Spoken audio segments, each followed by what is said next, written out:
Share বাজারের নতুন এবং গুরুত্বপূর্ণ আপডেট নিয়ে এই ভিডিওটি। তো আপনারা জানেন যে শেয়ার বাজারে ব্যবসা করতে গেলে কিন্তু শেয়ার বাজার সম্পর্কিত যে গুরুত্বপূর্ণ নিউজ, ডেটা, ইভেন্টগুলো থাকে সেগুলোকে নিয়ে কিন্তু আপডেটেড থাকতেই হয়। আর এই চ্যানেলে সে ধরনের ভিডিও আপডেট দেওয়া হয়।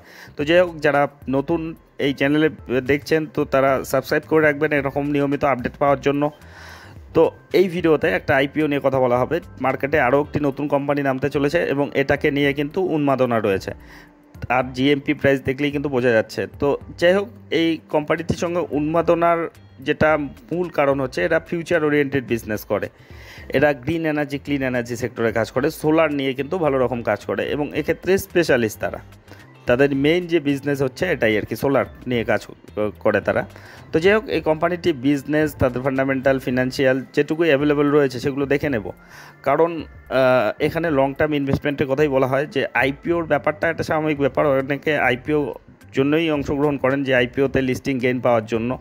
কিন্তু তারপরে আর কি সেটাকে লং টার্মে হোল্ড করা যায় কি না, মানে তার বিজনেস কেমন রয়েছে, বিজনেসের দিক দিয়ে দেখলে সেটা কেমন শক্তিশালী কোম্পানি কিনা, সেগুলো কিন্তু তার এই ডিটেলসগুলো দেখলে, যে ফান্ডামেন্টাল, ফিনান্সিয়াল, বিজনেস ওভারভিউ, এসব দেখলে কিন্তু একটা ধারণা আসে এবং সিদ্ধান্ত নিতে সুবিধা হয় যে এটাকে লং টার্মের জন্য পোর্টফোলিওতে অ্যাড করা যায় কিনা। তো সেগুলোই দেখে নেব এই ভিডিওতে। তো যাই হোক, চলে আসি কোম্পানিটির পরিচয়, যার নাম হচ্ছে প্রিমিয়ার এনার্জিস লিমিটেড। তো এটা 1995 সাল থেকে এরা ব্যবসা করছে। এরা manufacturer of integrated solar cell এবং সোলার প্যানেলের ক্ষেত্রে কিন্তু এরা সেগুলো তৈরি করে এবং সেগুলো সাপ্লাই দেয়, বিক্রি করে, এবং গ্লোবালি কিন্তু এদের বিজনেস রয়েছে। তো এছাড়াও এদের প্রোডাক্ট পোর্টফোলিওতে সেল, তারপরে solar module, monofacial module, bifacial modules, এগুলো রয়েছে, ইপিসি সলিউশন, তারপরে ওইএম সলিউশন, এ ধরনের কিন্তু সলিউশন তাদের রয়েছে প্রোডাক্টের মধ্যে তাদের। তো বিভিন্ন ধরনের কিন্তু এদের বিজনেস রয়েছে আর কি। তার মধ্যে মূল হচ্ছে তাদের সোলার সেল এবং সোলার প্যানেল তৈরি করার কাজটাই কিন্তু সবচেয়ে বেশি এদের এখান থেকে রেভিনিউ আসে এবং এটার জন্যই কিন্তু তারা পরিচিত এবং স্পেশালিস্ট। তো এই কোম্পানির 5টি ম্যানুফ্যাকচারিং ইউনিট রয়েছে। আর 5টি ম্যানুফ্যাকচারিং ইউনিটই রয়েছে হচ্ছে হায়দ্রাবাদ, তেলেঙ্গানায় রয়েছে। তো এটা একটা কিন্তু একটু নেগেটিভ পয়েন্ট, কারণ ম্যানুফ্যাকচারিং ইউনিটগুলো একই স্টেটে রয়েছে আর কি। যদি 5টি ম্যানুফ্যাকচারিং ইউনিট রয়েছে এটা কিন্তু একটা স্ট্রং ব্যাপার। যে কতগুলো ছোটো কোম্পানি যেগুলো মার্কেটের নামে আর কি, তার মধ্যে দেখবেন যে একটা বা দুটো ম্যানুফ্যাকচারিং ইউনিট রয়েছে, সেগুলো কিন্তু আবার বেশি রিস্কি হয়। কারণ কোনো কারণে কোনো গণ্ডগোল হলে একটা যদি ইউনিট বন্ধ হয়ে যায় মানে গোটা ব্যবসাটাই বন্ধ। তো এক্ষেত্রে 5টা ইউনিট রয়েছে তাদের, এটা একটা পজিটিভ পয়েন্ট। কিন্তু একই স্টেটে রয়েছে, এটা একটু নেগেটিভ পয়েন্ট, কারণ একটা স্টেটের অনেক কিছু পলিসির উপর নির্ভর করে, মানে সরকারের পলিসির উপর অনেক কিছু নির্ভর করে। তার ক্ষেত্রে এটাই আর কি একটা নেগেটিভ পয়েন্ট। তো যাই হোক, সেটা কোনো ব্যাপার না, 5টা তাদের ম্যানুফ্যাকচারিং ইউনিট রয়েছে।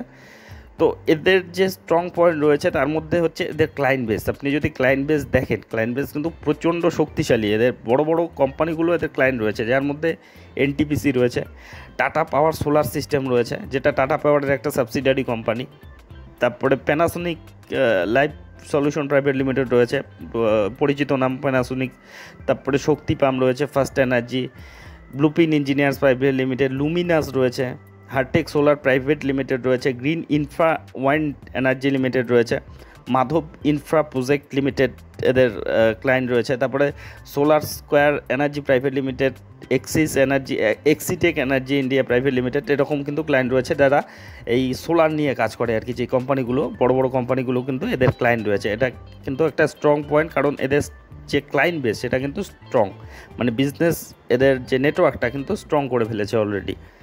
তো এদের যদি অর্ডার বুক দেখেন, দেখুন 59,265 মিলিয়নের অর্ডার বুক অলরেডি রয়েছে। তো এটা একটা স্ট্রং পয়েন্ট যে তাদের ভালো রকম কিন্তু অর্ডার বুক রয়েছে। তার মধ্যে আলাদা আলাদা তাদের যে সেগমেন্ট রয়েছে সেটা মিলিয়ে টোটালে আর কি এরকম কিন্তু তাদের রয়েছে, মোটামুটি 5,000 কোটির উপরে রয়েছে এদের যে অর্ডার বুকটা। এটা একটা স্ট্রং পয়েন্ট। তো যাই হোক, এরপরে এই কোম্পানির যদি আপনি দেখেন, এদের বিজনেস কিন্তু গ্লোবালি এরা বিজনেস করছে, যে ডোমেস্টিক লেভেলেই শুধু যে এদের বিজনেস তা কিন্তু না, এবং বড় বড় দেশের সঙ্গে, অনেক দেশের সঙ্গে কিন্তু এদের বিজনেস রয়েছে। তার মধ্যে ইউনাইটেড স্টেট রয়েছে, হংকং রয়েছে, সাউথ আফ্রিকা রয়েছে, বাংলাদেশ রয়েছে, Norway, Nepal, France, Malaysia, Canada, তারপরে Sri Lanka, Germany, Hungary, United Arab Emirates মানে UAE, Uganda, Turkey, South Korea, China, Taiwan, Philippines এরকম বড় বড় দেশের সঙ্গে কিন্তু এদের বিজনেস রয়েছে। এটা কিন্তু ভীষণ একটা পজিটিভ পয়েন্ট যে তাদের বিজনেস নেটওয়ার্কটা কিন্তু খুবই স্ট্রং রয়েছে। এই কোম্পানির যদি দেখেন এমপ্লয়ি 1500-র মতো তাদের এমপ্লয়ি রয়েছে, আর তাদের কন্ট্রাক্ট লেবার মোটামুটি 3000-এর উপরে, 3500-র কাছাকাছি তাদের কিন্তু কন্ট্রাক্ট লেবার রয়েছে। তো যাই হোক, এই হচ্ছে এদের বিজনেসটা গেল। এবার ডেটাগত দিকগুলো যদি আসেন, আপনি যদি দেখেন হিসাবগুলো তাদের অ্যাসেট 2022-এ তাদের অ্যাসেট ছিল 1341 কোটি, এগুলো সব কোটিতেই আছে হিসেবগুলো। তারপরে 2023-এ এক বছর পরে সেটা বেড়ে হলো 2100 কোটি। তারপরে 2023 থেকে 24-এ সেটা 2100টা হলো 3500 কোটি। তারপরে 2024-এ মার্চ থেকে জুন কোয়ার্টারে 3500 থেকে 3700, মানে কনসিস্টেন্টলি কিন্তু তাদের অ্যাসেট, তাদের সম্পত্তির পরিমাণ কিন্তু বাড়ছে। রেভিনিউ এখন যদি দেখেন, রেভিনিউ কিন্তু এদের গ্রোথ রয়েছে। দেখুন 2022-এ এদের রেভিনিউ আসতো 767 কোটি, সেখান থেকে প্রায় দ্বিগুণ হয়ে গেছে 2022 থেকে 23-এ 767 থেকে 1463 কোটি হয়েছে। আবার 2023 থেকে 24-এ গ্রোথটা আরও বড়, 1400 থেকে একেবারে 3100 কোটি হয়েছে। এবারে কিন্তু এবারে বলতে কি এই 3 মাসে আর কি, গত মার্চ কোয়ার্টার থেকে জুন কোয়ার্টারে, এই কোয়ার্টারে 1668 কোটি। তো এখনও বাকি 3টে কোয়ার্টারই বাকি রয়েছে। তো এক্ষেত্রে কিন্তু তাদের পরিষ্কার বোঝা যাচ্ছে তাদের ব্যবসায় কিন্তু গ্রোথ রয়েছে। এবার প্রফিটেবিলিটি যদি দেখেন, প্রফিটেও কিন্তু ইদানিং তারা প্রফিটে চলে এসেছে এবং কনসিস্টেন্টলি প্রফিট করছে। দেখুন 2022-এ তারা 14 কোটি মাইনাসে ছিল, 2023-এ 13 কোটি মাইনাস ছিল, তারপরে 2023 থেকে 24-এ 13 কোটি মাইনাস থেকে একেবারে 231 কোটি প্রফিট করলো। তারপরে এখন পর্যন্ত 198 কোটি, মানে ফার্স্ট কোয়ার্টার অবধি। তো এখনও আরও 3টে কোয়ার্টার বাকি রয়েছে। তো তাদের কিন্তু প্রফিটেবিলিটি বাড়বে, যেটা আশা করা যাচ্ছে। নেট অর্থের পরিমাণ সেটাও বাড়ছে। তারপরে রিজার্ভ এবং সাপ্লাস যদি দেখেন, তাদের রিজার্ভ দিন দিন স্ট্রং হচ্ছে। দেখুন 209 কোটি ছিল 2022-এ, 2022 থেকে 23-এ সেটা 224 কোটি হলো। তারপরে 2023 থেকে 24-এ 455 কোটি হলো। তারপরে এখনও ফার্স্ট কোয়ার্টার অবধি 255 কোটি রয়েছে। তো তাদের কিন্তু বিজনেসে গ্রোথ রয়েছে। তবে তাদের ঋণও রয়েছে। আপনি যদি দেখেন, যেটা 2022-এ 453 কোটি ছিল, এখন 1200 কোটি। তো তাদের বিজনেস বাড়ার সঙ্গে সঙ্গে তাদের কিন্তু ঋণও বেড়েছে।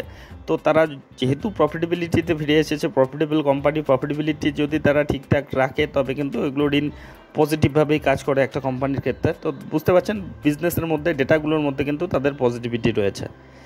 তো এই কোম্পানির যদি দেখেন রিটার্ন অন ইকুইটি আপাতত 43%-এর মতো রয়েছে, ইপিএস যেটা 5%-এর মতো রয়েছে, পোস্ট ইপিএস, প্রি ইপিএস। যাই হোক, এই ডেটাগুলো এখনই ততটা গুরুত্বপূর্ণ নয়। Return on equity, debt to equity 1.860 রয়েছে।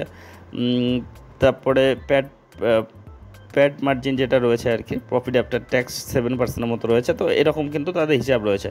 তো বিজনেসে কিন্তু ইদানিং তাদের গতি এসেছে। আর বিশেষ করে এই সেক্টরটা দুর্দান্ত একটা গ্রোয়িং সেক্টর, সেই সেক্টরে কাজ করছে, এটা একটা ভীষণ পজিটিভ প্লাস পয়েন্ট এই কোম্পানির ক্ষেত্রে। এখন দেখে নিই তার যে হিসাবগুলো আর কি, তাদের ডেটগুলো কবে খুলতে চলেছে, কবে কী করতে চলেছে। দেখুন তাদের যে আইপিও ওপেন ডেট সেটা হচ্ছে 27 আগস্ট, মানে আজকে 25 আগস্ট। তো মঙ্গলবার থেকে কিন্তু শুরু হতে চলেছে আইপিও ওপেন ডেট, আর ক্লোজ হবে হচ্ছে 29 তারিখ। 2 দিন চলবে, 3 দিন, 27, 28, 29 তারিখ পর্যন্ত কিন্তু এদের আইপিওতে আপনি অ্যাপ্লাই করতে পারবেন। তো বেসিস অ্যালটমেন্ট যেটা হবে 30 আগস্টের মধ্যে হবে। তারপরে ইনিশিয়েশন অফ রিফান্ড, মানে যাদেরটা অ্যাকসেপ্ট হবে না আর কি, তাদের টাকাটা 2 তারিখ, 2 সেপ্টেম্বর তাদের ব্যাক হবে। আর যাদের ক্রেডিট হবে আর কি, যাদের অ্যাকসেপ্ট হবে তাদের ক্রেডিট হবে ডিমেট অ্যাকাউন্টে 2 তারিখ। তারপরে লিস্টিং ডেট হচ্ছে 3 তারিখ। তো এই লিস্টিং ডেটটা 3 তারিখ। তো এগুলো সামান্য আগুপিছু হয় আর কি। তো যাই হোক, এই হচ্ছে তাদের ডেটগুলো গেল, যেটা আগামী মঙ্গলবার থেকে শুরু হচ্ছে, মঙ্গল, বুধ, বৃহস্পতিবার পর্যন্ত কিন্তু চলবে। তো এখন দেখুন কত টাকা আপনাদের লাগবে এক একটা ক্ষেত্রে আর কি। তো ওপেন ডেট হচ্ছে 27 তারিখ, আর এটার ফেস ভ্যালু 1 হিসাবে মার্কেটে নামছে। আর প্রাইস ব্র্যান্ড যেটা রয়েছে আর কি, সেটা 427 থেকে 450 টাকার মধ্যে আর কি। আপনার যদি সেটা অ্যাকসেপ্ট হয় আর কি, আপনি 450 টাকায় একটা শেয়ার পাবেন। আর লট সাইজ রাখা হয়েছে 33টা মিলে একটা লট সাইজ রাখা হয়েছে। যে ইস্যু সাইজ যদি দেখেন 6 কোটি 28 লক্ষ, 62 কোটি 89 লক্ষ, 7,777 এরকম রয়েছে আর কি। তো issue size, fresh issue size, যাই হোক আর কি, এগুলো এরকম রয়েছে। তাদের মূল কথা হচ্ছে আপনার যেটা লাগবে এক একটা লট কেনার জন্য মিনিমাম আপনি অ্যাপ্লাই করলে 14,850 টাকা আপনার লাগছে আর কি। তো রিটেলদের জন্য আর কি, আমাদের মতো রিটেল যারা আর কি অ্যাপ্লিকেশন করে তাদের জন্য ম্যাক্সিমাম 13 লটে কেনা যাবে। আর মিনিমাম একটা লট 14,850 টাকা মিনিমাম লাগবে একটা লটের জন্য অ্যাপ্লাই করতে। আর ম্যাক্সিমাম আপনি 13টা লটের জন্য অ্যাপ্লাই করতে পারবেন, যেটা 1,93,050 টাকার আশেপাশে আর কি মোট টাকা লাগবে, 2 লক্ষ টাকার কাছাকাছি লাগবে। আর এক একটা লটের জন্য আপনার 14,850 টাকা লাগবে।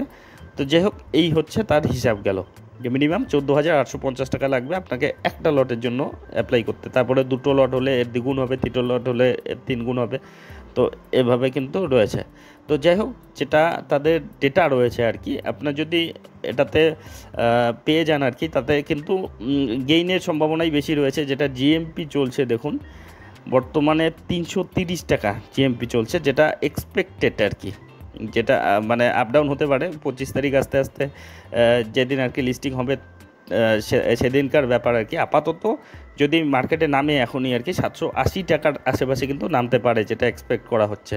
প্রায় 73% মতো গেইন দেখাতে পারে, 73% মতো, মানে এর প্রাইস ব্যান্ড 450 টাকা, 427 থেকে 450 টাকা, সেখান থেকে 73% মতো কিন্তু বেড়ে রয়েছে আর কি। তো যাই হোক, এটাতে সম্ভবত একটা বড়সড় লিস্টিং গেইনই পাওয়া যাবে যাদের অ্যাপ্লিকেশন অ্যাকসেপ্ট হবে। তো দেখা যাক আর কি, অনেকেই তো অ্যাপ্লিকেশন করবেন, তো তার মধ্যে কারো অ্যাকসেপ্ট হবে, আর বেশিরভাগেরই অ্যাকসেপ্ট হয় না এক্ষেত্রে। কিন্তু তারপরে এর কেমন রিয়াকশন দেয় মার্কেটে, আর ওভারঅল যা তার সিচুয়েশন রয়েছে বিজনেসে কিন্তু স্ট্রেংথ রয়েছে আর কি, যা বোঝা যায়। তো যাই হোক, এই আপডেটগুলি নিয়ে এই ভিডিওটি ছিল। তো এ ধরনের আপডেট যদি আপনাদের উপকারী লেগে থাকে তবে অবশ্যই চ্যানেলটি সাবস্ক্রাইব করে রাখবেন। আর এগুলো কিন্তু কোনো ধরনের বাই বা সেল রিকমেন্ডেশন নয় আমার তরফ থেকে, কারণ শেয়ার বাজারে আমি কোনো বিশেষজ্ঞ নই কিংবা সেবি রেজিস্টার্ড অ্যানালিস্টও নই। আমি যা দেখছি, শিখছি, অনুভব করছি, সেগুলোই আপনাদেরকে শেয়ার করছি। এগুলো ইনফরমেশন প্রোভাইডের জন্যই থাকে। আর আপনি যখন ইনভেস্টমেন্ট করতে যাবেন বা আইপিওতে অংশগ্রহণ করতে যাবেন, তখন আরও ডিপলি অ্যানালাইসিস করবেন, আপনার যে ফিনান্সিয়াল অ্যাডভাইজার রয়েছে তাদের উপদেশ নেবেন। আর অবশ্যই রিস্ক ম্যানেজমেন্ট ঠিকঠাক রেখে তবে ইনভেস্টমেন্টের কথা ভাববেন। তো যাই হোক, এই স্টকটি সম্বন্ধে আপনাদের কি মতামত অবশ্যই কমেন্ট বক্সে লিখে জানাবেন। আর ভিডিওটি শেষ পর্যন্ত দেখার জন্য ধন্যবাদ।